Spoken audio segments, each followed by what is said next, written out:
Hopefully this works.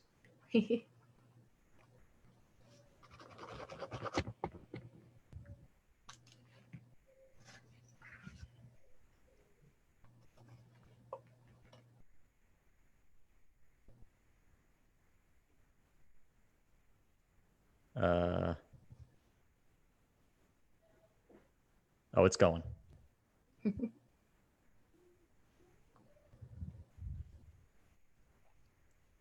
Oh, we're live, but it's still redirecting on my computer. So thank you guys for joining us. First off, we'll get going in just 1 second. We're just trying to figure out these technical difficulties so we can have a Zoom here. But here, just a second. Let me change my screen. There we go. So hopefully people can see that.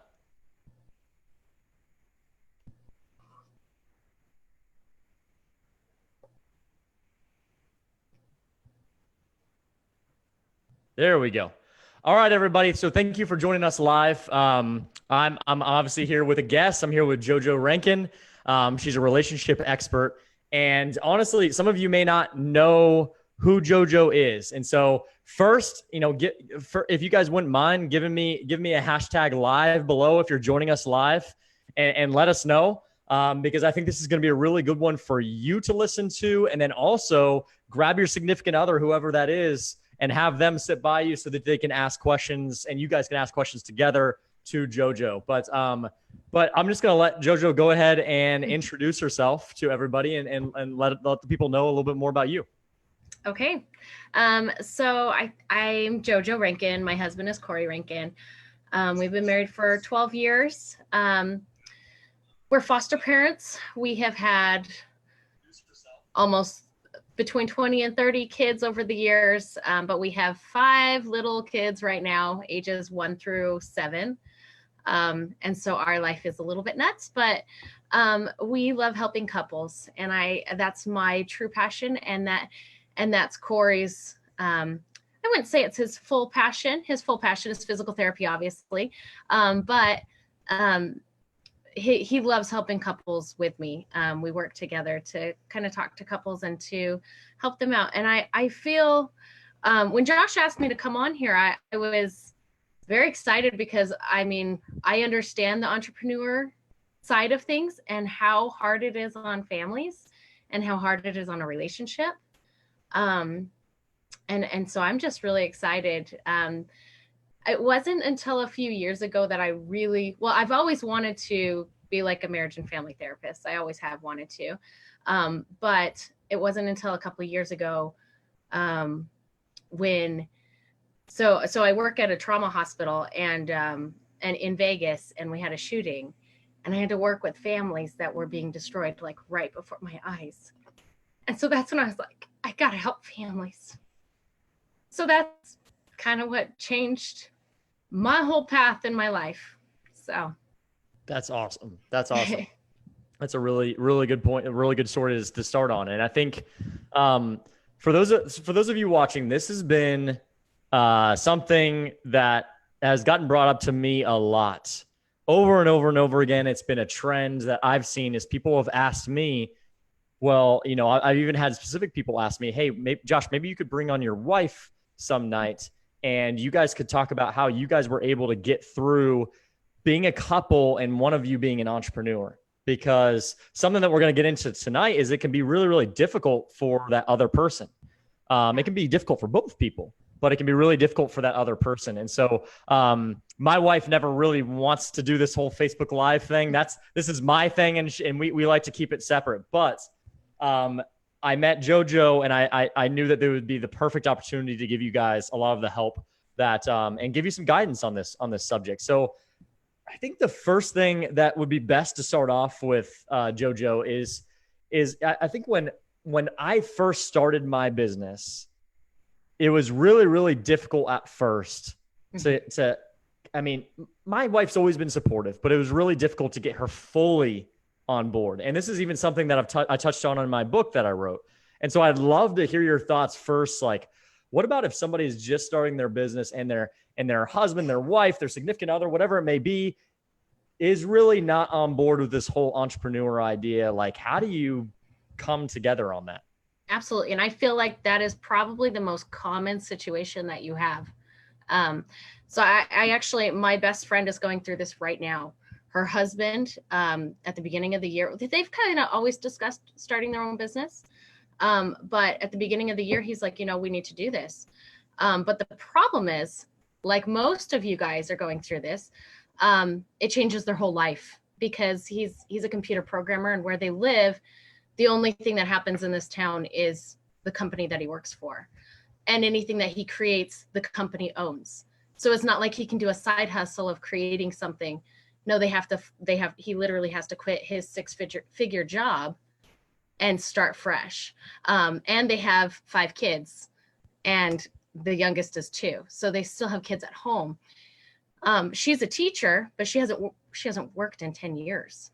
So she had to literally flip her whole life back upside down, start teaching, and move out of this small town because there's nothing for them there, and move into a bigger city in a smaller house. Everything was flipped upside down.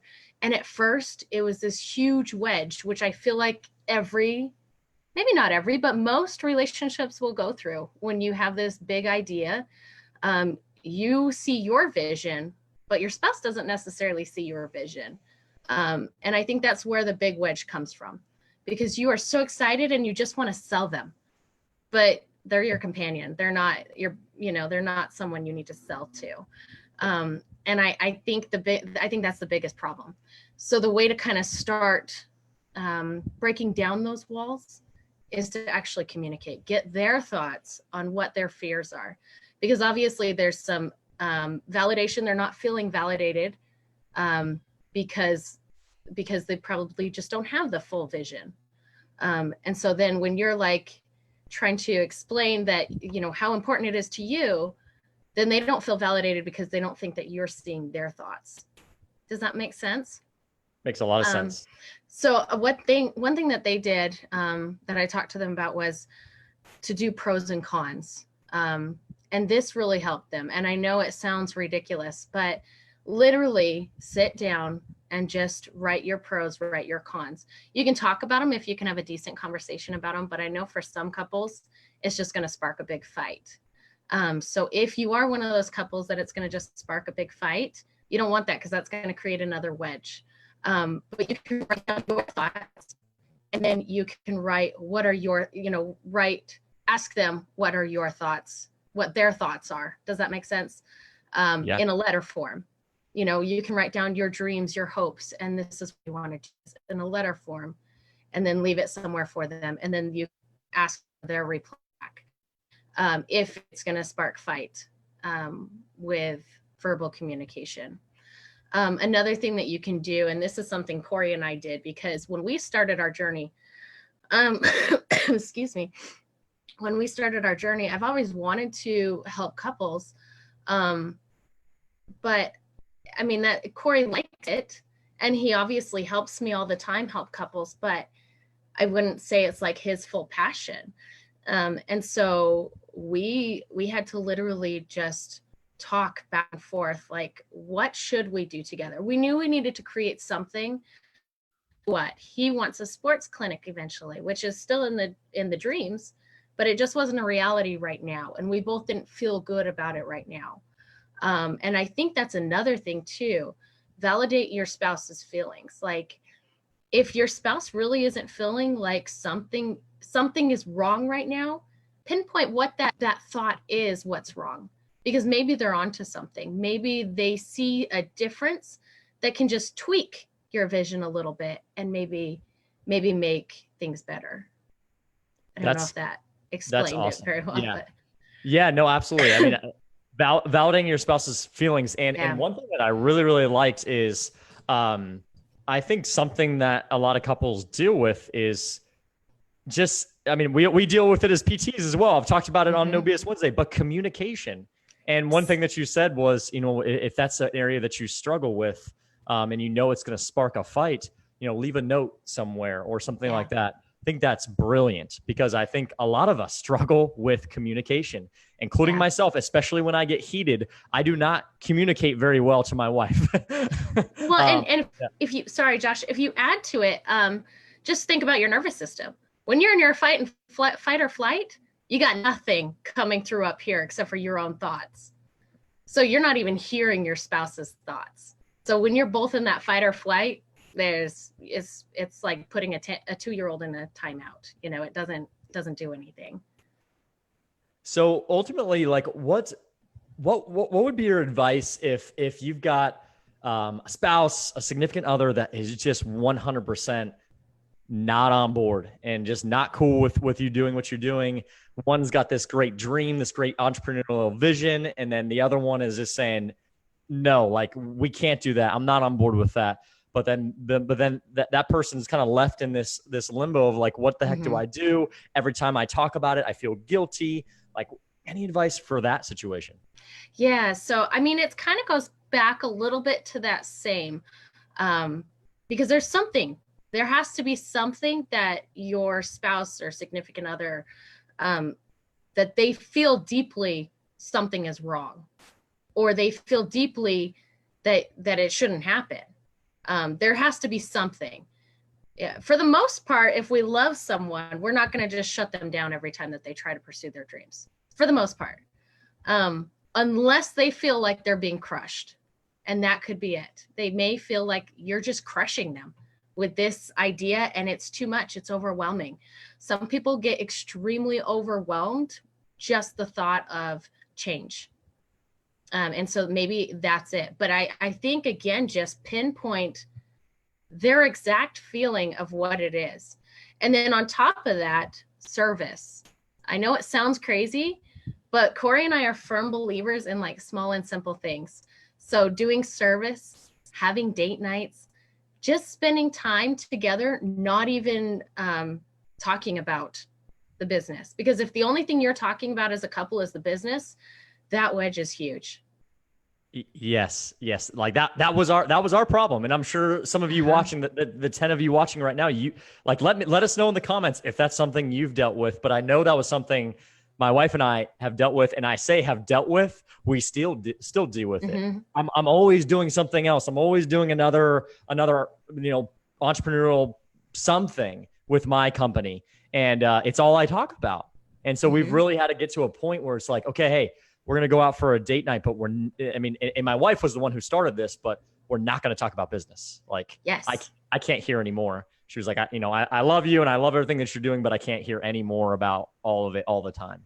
So that's a really good point. Yeah. Yeah. Because their dreams are not necessarily your dreams all the time. Sure. You know, we all have different interests, different passions, different skills. And I think if we're constantly talking about our business and constantly talking about this stuff, then our spouse isn't even able to get validated. You're pretty much talking about yourself the whole time. And they're just kind of sitting there eating their dinner. So, and I think being present, 100% present, putting cell phones down, electronics down. Corey and I do date night every night. So you can start this. Now, some couples, it's going to be hard. We have 5 little kids. So we throw our kids in bed at 7:30 and we lock our bedroom door. And we literally will either talk about our business, or we will just have a little date night, just watch a little show, or just talk, and I think that has done wonders for our marriage and wonders for our business, because we're able to be on the same page every day. I feel like being an entrepreneur is very overwhelming for the person involved and the spouse. It's overwhelming for the entire family.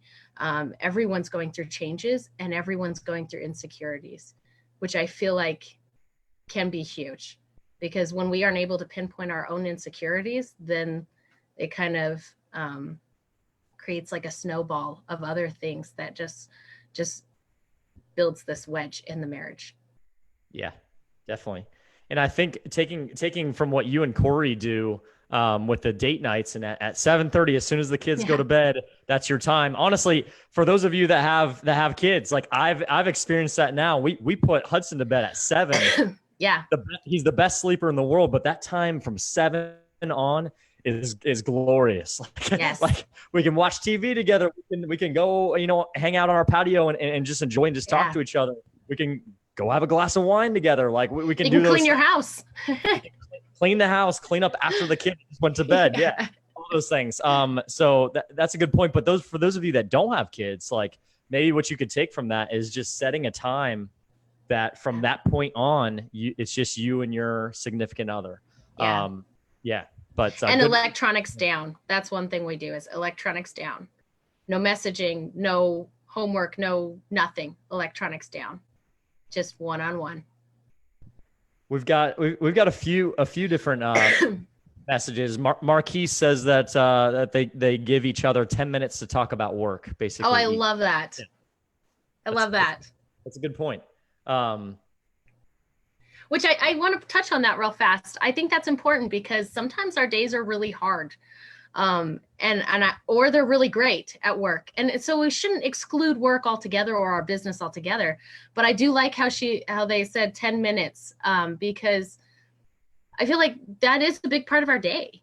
And so for our spouse to hear about that, that helps build the communication and it helps them see where we're at in our own daily life. So I like that. Yeah. But I don't know if any of you guys can feel me on this, is when my wife and I started to make some of these changes, we honestly started to realize, and this is sad, but it's the truth, guys. I'm just being honest. We started to realize we were like, oh my God, when we don't talk about work, we have nothing to talk about. And it forces you to actually talk. It does. Yeah, it's great. It's great. It's one of the best things we've done is to shut that off. And I still have trouble with that. And to help with that, so one thing that Corey and I do, because obviously usually you talk about kids or work or whatever, but it's never like you guys. But one thing that Corey and I did was we would look up newlywed questions on the internet, and we would sit there and literally talk to each other about those newlywed questions. And it would bring up memories from the past. It would talk about, just things that we love. And so it really helped. So if you are struggling to find things to talk about, and I know it can sound awkward for some couples because some couples just they're not into that, but it really helped us to just kind of grow. That's awesome. That's really good advice. Yeah. So let's bridge into something that you and I talked about before we came on here, that you've had people question you about, and I've had people, I've had my wife tell me about this. My wife, Shelby, wanted me to make sure that we covered this tonight.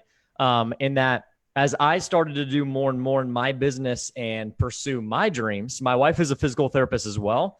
She was not happy in her job at the time. And she no longer works as a PT, but she started to feel really, really inadequate about her not going after her dreams. She's always wanted to start like a bakery or a cupcake shop. And, she was just like, well, you're pursuing your dreams. I should pursue my dreams. And she started to feel really, really inadequate. So any thoughts on that, Jojo? Yeah. So I think the biggest point is coming to know your spouse and keeping an eye out for that, because I feel like that is huge. And that is probably one of the biggest pinpoints of why your spouse is not on board, or a spouse would not be on board with you starting your business, because they feel inadequate. If something fails, what are we going to do? And I don't have the skills to maintain. I think that's probably one of the biggest things that I've talked to people about. And I feel like the way to kind of bridge that is to pinpoint when they feel like they're a failure and to come to know what their dreams are. Because you're right, maybe they want to start a bakery and maybe you want to start an internet business. Those are two separate, complete different things, but it doesn't mean that neither one of them can happen. And so I think, again, writing down pros and cons of both people's dreams is a great idea, but also just writing down, and you can do this through conversation, through your date nights or just talking to each other, but ask your spouse, what's hard for you? That's one of the questions that I ask couples constantly. That's one thing that I learned in school, was to find out what's hard for you. There's always going to be something hard for everyone. What's hard for you? And throughout our different lifespan, it's going to change, or different trials, because everybody has internal trials and everybody has external trials. And those internal trials can be really damaging sometimes if you just keep pushing them down and keep pushing them down. But if your spouse knows what's hard, then they're able to pinpoint it and they're able to help you. And sometimes it's really hard. Like, I'll give you an example. Sometimes I come home from work really grumpy, really grumpy. And I'm not usually a typical grumpy person, but I come home and the house is a wreck. And the 5 kids are going nuts. We have ages 1, 2, 3, 4, and 7. So there's a lot of little hands all over the place. And second they come in, they just grab you. And sometimes you need a minute and you're just like, and so Corey does one or two things for me. Anytime that I come home and I'm grumpy, he'll say, go outside and start over, because he knows, like, and then it triggers to me, I need to start over because I'm being grumpy. Now, for me, this works because I'm not going to be offended over this. I don't recommend it if your spouse would be offended over this, but I don't get offended because then it triggers to me, oh boy, I'm grumpy. I really do need to walk outside and try again. Or he will literally take me by the hand, walk me upstairs, and we talk about what in the world, why I'm so grumpy.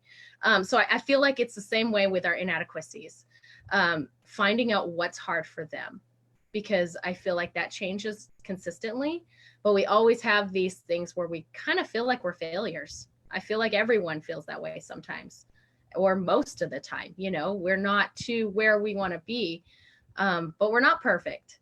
And it's all about imperfect action, but it's hard sometimes to get to that point. Did that answer that question? Absolutely. Okay. And I like that basically what Corey's, what you guys have learned to do is to kind of break that cycle. My wife and I experienced it too. There's sometimes that I get done with work and I'm grumpy. Not as much these days because I love what I do. But when I was in Denver and I was basically working 3 or 4 different jobs, I would come home and just be like, I'm done with it. just not too happy. And yeah, like being able to learn what each other needs in those situations is really important. Something that we could definitely learn from. Yeah, that's awesome. Very cool.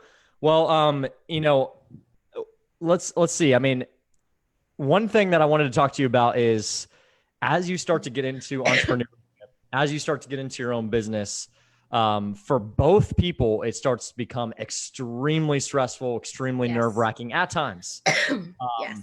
Now, when we first started our business, those were some of the most stressful times of our entire life. But then we look back on them and there were a lot of great times. But at the same time, when we were going through it, it was extremely challenging. There was financial problems. There was everything that you can think of. Wasn't taking off as fast as we wanted it to.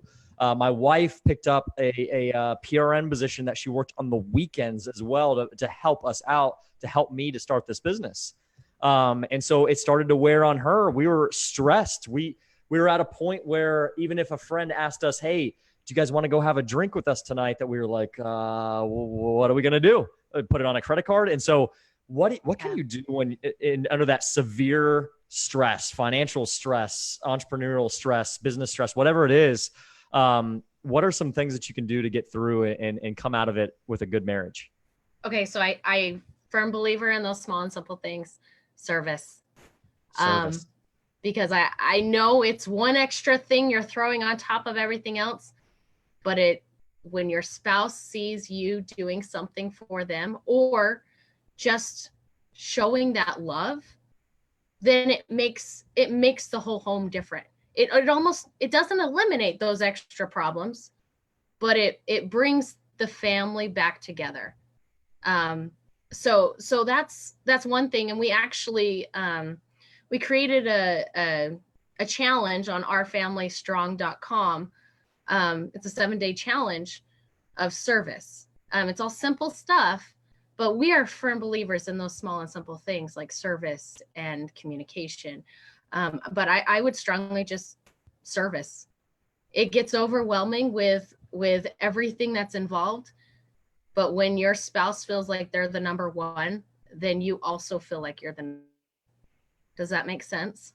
Makes a lot of sense. Yeah. So what do you, well, like, what are some examples of service? So like Yeah. you mentioned like writing a note earlier and things like that. But what are some other examples of that? Yeah, so it doesn't have to be anything big, really. Corey used to send me texts. Well, he still sends me texts of the day.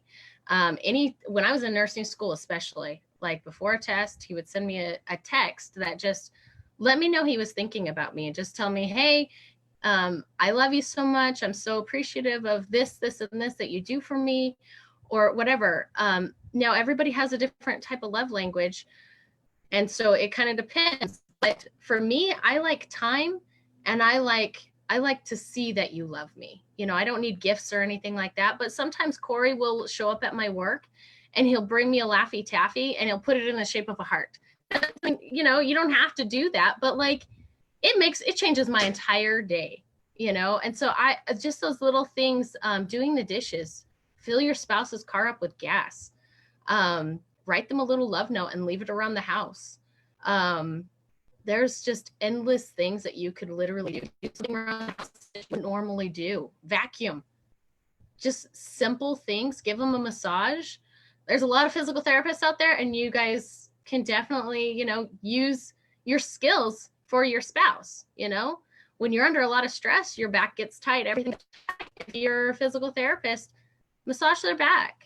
There's a lot of stuff that you can do for your spouse, or just ultimately the family. Take care of the kids that you wouldn't normally. Turn off the TV.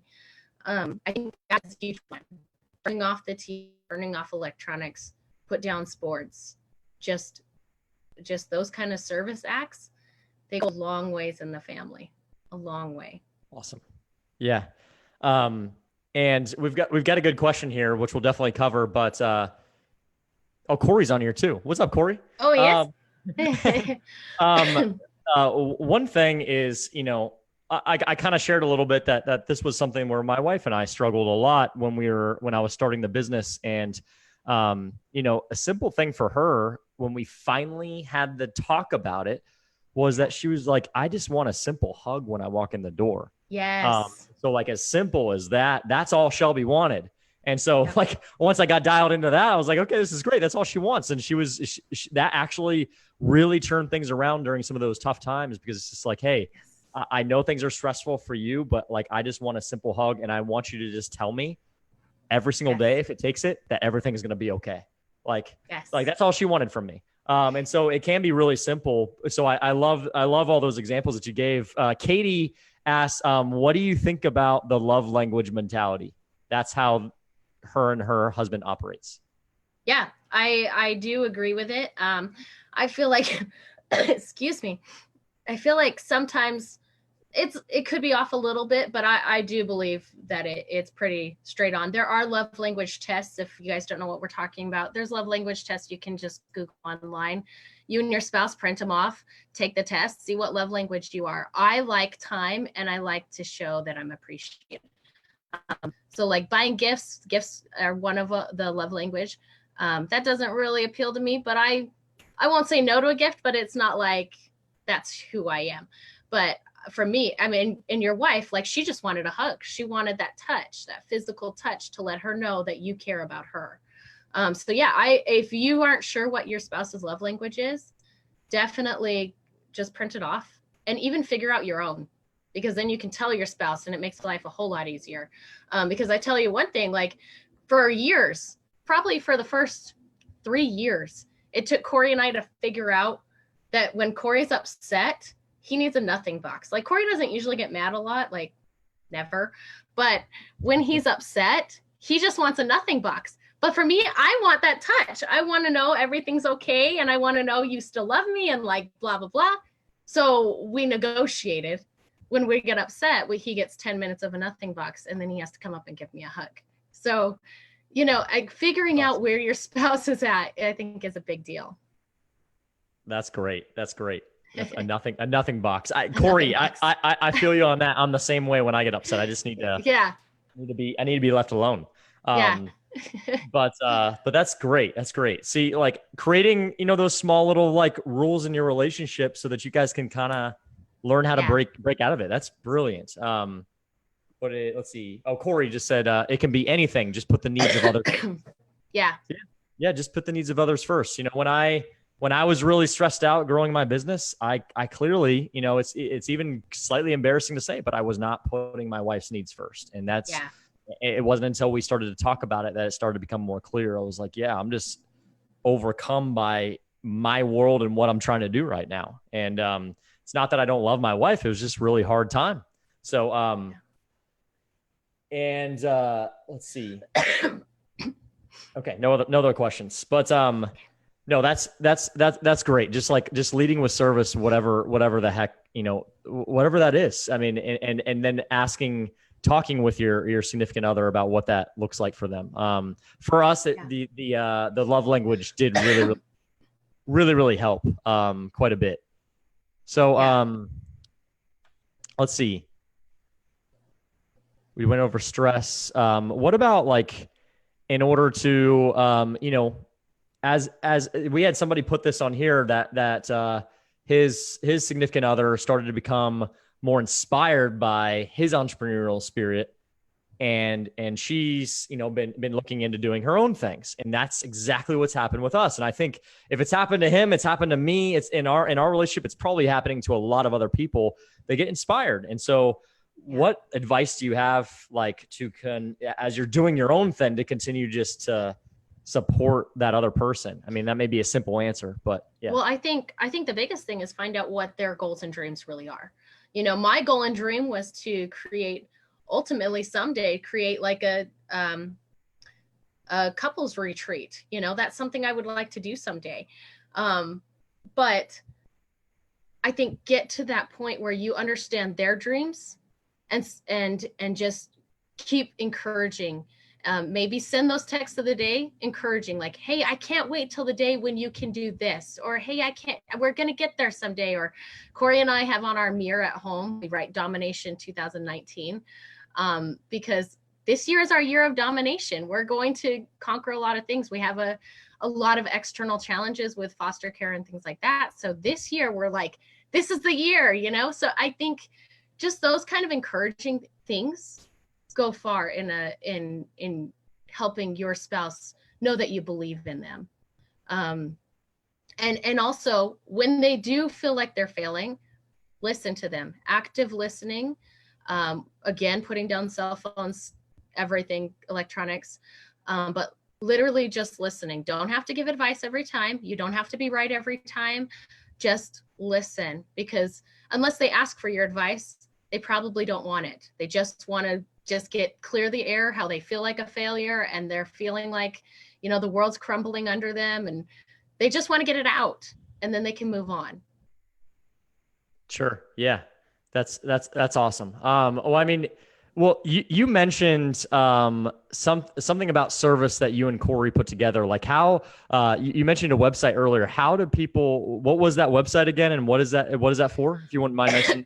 Yeah, so we created a challenge, and we've done this challenge with lots of different couples, and we do it all the time within our own home. But through our family, which is the letter R for Rankin, ourfamilystrong.com, and then / or maybe it's a / challenge, and it's just a 7-day challenge.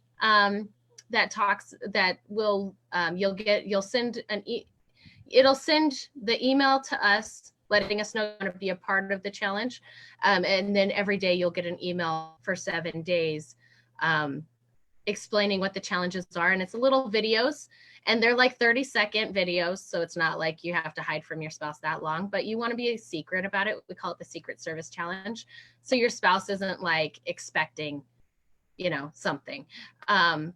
But during the 7 days, there's also a date night that you would need to plan. And again, you don't have to go anywhere. You don't have to pay money. You can go on a walk, whatever, but you just need 1 to 2 hours of just the two of you to just talk. No cell phones, no electronics, just the two of you talking, and not talking about anything like your business that might spark a fight. But it's just a 7-day challenge, and they're all simple things like serving with doing a house chore that you wouldn't normally do, or buying their favorite treat, or writing a love letter, just simple stuff. That I realize that for some couples, it can be really awkward, but I feel like service and those small things are where you really start. So we're firm believers in it. And I know that for some couples, it can be really awkward because you don't have that type of relationship yet. But when you do, then it can go very far. Awesome. Yeah.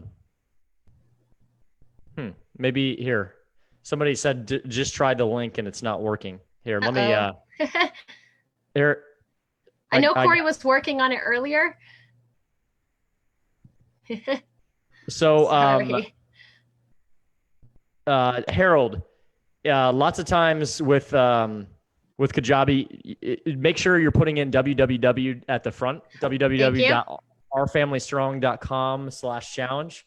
That's a great resource. And if you guys have any questions, please drop them below. Let us know what you think about this whole discussion. And if it was helpful. I know like this can be just such a difficult thing to go through. And so I really wanted to be able to get you guys and with JoJo's expertise, like let you in on more things that you can be doing. If people like give me questions and stuff like this after this, I'd love to have you on, for a part 2 sometime later on. Great. But if you guys have any questions, even if you are watching this on the replay, give us a hashtag replay and shoot a question. And, and JoJo can always get on there and answer those questions as well. And I can as well, but I'm not the relationship expert. She is. So, I'll point you her way. But definitely go ahead and, awesome. Actually, I'll let you take this. Where can people get in touch with you if they have more questions about their relationship, their marriage, whatever it is? Yeah. Where they can do that? Well, I know Corey was in the process. We are in the process of creating everything. So I know that Corey had specific a landing page, but I think there were technical difficulties with that for a minute. So for right now, just attach to this link and I'll follow it on this, or you can find me on just on my Facebook. But for right now, we can just do this link because I know there were some pretty big technical difficulties earlier with our things that we were creating. Awesome. Well, yeah. Sorry, Josh. No, it's all good. It's all good. Definitely feel free to reach out to both of them, Corey Rankin and JoJo Rankin on Facebook. These two are amazing and a huge resource. So reach out to them. I know dealing with some of these things can be an awkward thing to bring up, just as JoJo said, and a difficult thing to do. So reach out to them. They're a great resource. If you guys have specific questions that you want to have answered in the future, I'd love to, like I said, would love to bring on JoJo again to answer those. Yeah.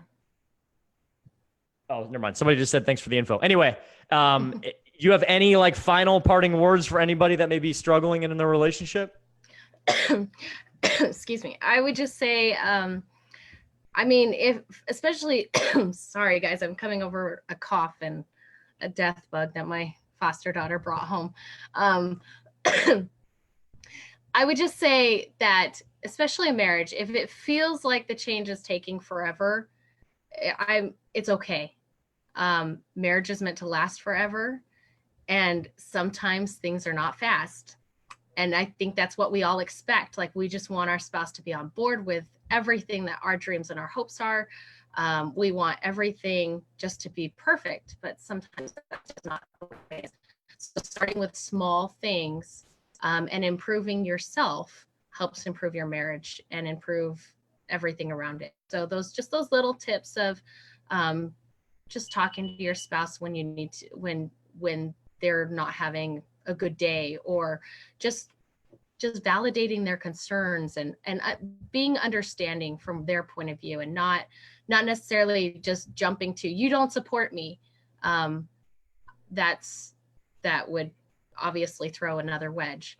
But focusing on how you talk to your spouse, because obviously if they're feeling like they're attacked, they're going to just shut down. Absolutely. Well, JoJo, seriously, thank you so much for coming on. So much valuable advice. I truly appreciate it. And yeah, thank you for coming on. Have a Yeah, good thank night. you. I appreciate Guys, it. absolutely. And like I said, please drop in the comments if you guys have any other questions for JoJo. Awesome. Y'all have a good night. Thank you. Bye, JoJo. Bye.